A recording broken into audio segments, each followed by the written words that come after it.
जय भीम. मी दादासाहेब गायकवाड, रुग्ण हक्क आंदोलन संस्थापक अध्यक्ष महाराष्ट्र राज्य, आज कोरगाव संस्थापक अध्यक्ष होते. या जागेवरती आपल्याला शिवसेनेचे उद्धव बाळासाहेब ठाकरे यांचे असले कार्यकर्ते अनिल परदेश यांनी कॉल केला होता मित्र. त्याप्रमाणे आपण बाबा या, तुम्हाला चाला येते ना, ते बेवारस बाबा जे आहेत ना, बघतीस ना तुम्ही, हे राजगुरुनगरचे आहेत सांगतायत ते. आता यांना उत्तर होणं खूप महत्त्वाचं आहे.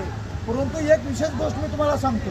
आता मी बाबांना विचारलं, तर बाबांनी मला सांगितलं की मी 40 नंबरमध्ये ॲडमिट होतो, तरी देखील ह्या हरामखोर ससूरमधील डॉक्टर आणि कर्मचारी असलेले यांना अजून देखील आखरीचा भाग आलेला नाही आहे. 2 डॉक्टर माझे सस्पेंड करायला लावलेले आहेत. मी 2 कर्मचारी लावलेले, एक हरामखोर असलेला अधिकारी मी सस्पेंड